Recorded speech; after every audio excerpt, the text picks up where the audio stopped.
आज हम बात करेंगे इम्यूनिटी की। इम्यूनिटी यानी रोग प्रतिरोधक क्षमता। इस कोरोना वायरस के समय में आप सभी लोग इम्यूनिटी के बारे में काफ़ी कुछ जानकारी रखते हैं। मैं आपको इम्यूनिटी के चेक्स के बारे में बताऊंगा कि वो कौन से 5 स्टैंडर्ड्स हैं जिस पे आप अपने शरीर की इम्यूनिटी को चेक कर सकते हैं। इसके बाद मैं आपको 5 उपाय के बारे में बताऊंगा कि आप कौन से 5 उपाय अपनाकर अपनी इम्यूनिटी को स्ट्रॉन्ग कर सकते हैं।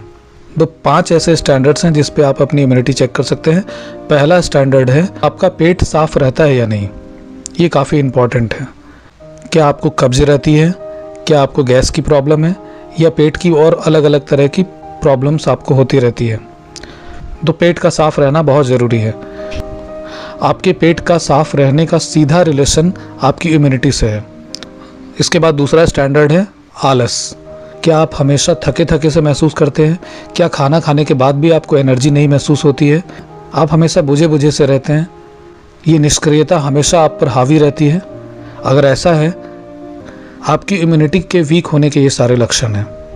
तीसरा स्टैंडर्ड है भूख लगना। क्या आपको तेज़ भूख लगती है या आपको भूख नहीं लगती? आपको भूख नहीं लगती फिर भी आप खाना खाते हैं। आप हर 3-4 घंटे पर कुछ ना कुछ खा लेते हैं। आपको भूख लगे ना लगे इसकी आप परवाह नहीं करते। आपको 5-6 घंटे में अच्छी भूख लगनी चाहिए। अगर आपको भूख लग रही है तो इसका मतलब आपका शरीर का अंदर का सिस्टम सब सही काम कर रहा है। और अगला स्टैंडर्ड है आपका स्किन यानी आपकी त्वचा। क्या आपकी त्वचा साफ सुथरी है? क्या इसमें किसी प्रकार के पिंपल्स, रिंकल्स, एक्ने, रैशेस ये सब नहीं है? या अक्सर आपको कील मुहासे या अलग अलग तरह के स्किन प्रॉब्लम्स होते रहते हैं? अगर आपको ये स्किन प्रॉब्लम्स होते हैं तो इसका सीधा संबंध आपकी इम्यूनिटी से है। इसका मतलब आपकी इम्यूनिटी कमज़ोर है। और 5वां और आखिरी स्टैंडर्ड है किसी भी अंग में दर्द ना रहना। लेकिन कुछ लोगों को शरीर के अलग अलग अंग में हमेशा दर्द की शिकायत रहती है। किसी को कमर दर्द रहता है, किसी को गले में दर्द रहता है, किसी को घुटने का दर्द है। तो आप इस दर्द में 24 घंटे बिताते हैं। आप इस दर्द के इतने आदी हो चुके हैं कि आपका ध्यान उस पर नहीं जाता, लेकिन आप उस दर्द के साथ जीना सीख जाते हैं। तो मैंने आपको ये 5 स्टैंडर्ड बताए। आपका पेट साफ रहना, आलस ना आना, तेज भूख लगना, स्किन का साफ रहना और किसी भी अंग में किसी प्रकार का दर्द महसूस ना होना। हमेशा शरीर तरोताज़ा महसूस करे। तो ये 5 स्टैंडर्ड्स पर आप चेक कर सकते हैं। अगर इनमें से 5 में से 5 आपके सकारात्मक हैं, पॉजिटिव हैं, तो इसका मतलब आप स्वस्थ हैं, आपकी इम्यूनिटी काफ़ी अच्छी है। अगर 5 में से 4 भी है तो आपकी इम्यूनिटी अच्छी मानी जाएगी। लेकिन अगर इन 5 स्टैंडर्ड्स में से 3, 2 या 1 में ही आप सिर्फ पॉजिटिव हो तो इसका मतलब है आपकी इम्यूनिटी ख़राब है। आपको अभी संभल जाना चाहिए। आपकी इम्यूनिटी बहुत ही वीक है। आपको इस पर ध्यान देना बहुत ज़रूरी है। ऐसे में कोई भी virus, corona, Ebola, swine flu या किसी भी प्रकार का फ्लू, कोई भी बैक्टीरियल वायरल डिजीज़ आपके ऊपर बहुत आसानी से अटैक कर सकता है। तो आपको ज़रूरत है अपनी इम्यूनिटी को ठीक करने की। तो अब हम बात करेंगे 5 उपाय के बारे में। कौन से 5 उपाय हैं जिसको हम अपनाकर अपनी इम्यूनिटी को स्ट्रॉन्ग कर सकते हैं। सबसे पहला उपाय है फास्टिंग करना यानी उपवास। जी हाँ, आपने बिल्कुल सही सुना और ये बहुत ही कारगर उपाय है। अगर आप इसको अपनाते हैं तो आपकी इम्यूनिटी धीरे धीरे स्ट्रॉन्ग होने लगेगी। आप हफ्ते में कम से कम 1 दिन का उपवास करें। आप उपवास के दिन पानी पी सकते हैं, नारियल पानी ले सकते हैं। तो इस तरह का उपवास आप हर हफ्ते करें। आप देखेंगे आपके शरीर में परिवर्तन आने लगेगा और आपकी इम्यूनिटी धीरे धीरे सुधरने लगेगी। उपवास का दूसरा तरीका है दैनिक उपवास, जिसके बारे में मैंने पिछले वीडियो में बताया था कि आप कैसे दैनिक उपवास कर सकते हैं। यानी सूर्यास्त के बाद और अगले दिन सूर्योदय से पहले आप कुछ ना खाएं। मतलब कम से कम 10 से 12 घंटे का एक गैप होना चाहिए। ये एक तरह का दैनिक उपवास की तरह है। अगर आप इस गैप को 13, 14 या 15 घंटे तक ले जा सकते हैं तो ये और अच्छी बात है। तो फास्टिंग करके, उपवास करके आप अपनी इम्यूनिटी को ठीक कर सकते हैं। दूसरा उपाय है आप सुबह के नाश्ते में सिर्फ और सिर्फ फल खाएं। फल या किसी प्रकार की कच्चे सलाद ही खाएं। आप कच्चे सलाद में खीरा, टमाटर, गाजर, मूली, इनके सलाद खा सकते हैं। भरपेट खाएं, कोई दिक्कत नहीं है, लेकिन आपको सिर्फ रॉ फूड ही खाना है। फल या सलाद या कच्ची चीज़ें ही खानी है। तीसरा उपाय है आप संतरा और आंवले का जूस पिए। संतरा और आंवला विटामिन का बहुत अच्छा स्रोत है और इससे आपकी इम्यूनिटी बहुत तेज़ी से रिकवर होती है।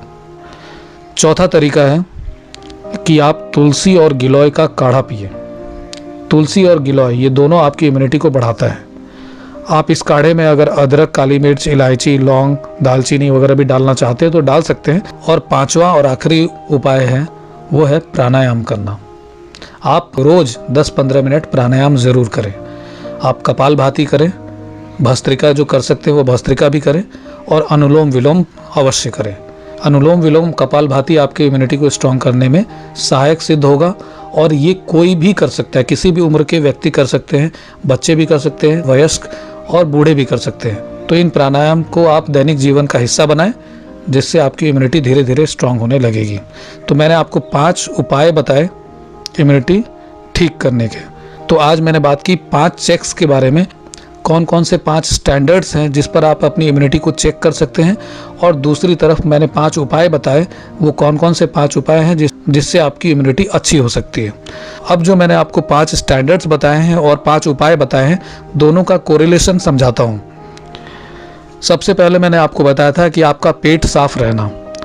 पेट साफ रहना अच्छी इम्यूनिटी की पहचान है। तो पेट साफ रहने के लिए मैंने आपको बताया कि नाश्ते में सिर्फ और सिर्फ फल या कच्चे सलाद खाना है, तो इससे आपका पेट साफ रहता है। दूसरा मैंने स्टैंडर्ड बताया था आलस ना आना। तो आलस से ना आने के लिए मैंने आपको प्राणायाम करने के लिए बताया है। आप अगर दैनिक जीवन में 15 मिनट रोज प्राणायाम करेंगे तो आपको आलस से बिल्कुल नहीं आएगा। तीसरा स्टैंडर्ड्स था तेज भूख लगना। आपको तेज भूख कैसे लगेगी, इसके लिए जो मैंने आपको उपाय बताया था वो था फास्टिंग करना। अगर आप हफ्ते में 1 दिन उपवास करते हैं या दैनिक उपवास करते हैं तो इससे आपको आपकी भूख बढ़ती है। चौथा स्टैंडर्ड स्किन का साफ रहना। स्किन का साफ रहने के लिए मैंने आपको संतरा और आंवले का जूस बताया। संतरे और आंवले का जूस अगर आप पीते हैं तो आपका स्किन साफ रहता है और इम्यूनिटी बिल्ड होती है।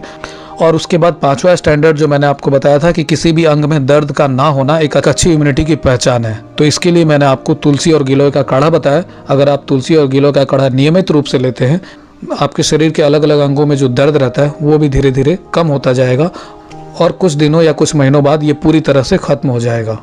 तो आज मैंने आपको ये 5 स्टैंडर्ड्स जिस पर आप अपनी इम्यूनिटी को चेक करें और अगर आपकी इम्यूनिटी कमज़ोर है तो 5 उपाय बताएं जिससे आप अपनी इम्यूनिटी को ठीक कर सकते हैं। तो मुझे उम्मीद है कि ये वीडियो आपको ज़रूर पसंद आया होगा और अगर आपको ये वीडियो पसंद आया है तो इसे लाइक ज़रूर करें और अगर अभी तक आपने हमारे चैनल को सब्सक्राइब नहीं किया है तो हमारे चैनल को सब्सक्राइब करें और बेल आइकन पर क्लिक करें और ऑल कर दें ताकि आपको आने वाले हमारे सारे वीडियोज़ के नोटिफिकेशंस टाइम टू टाइम मिलते रहेंगे।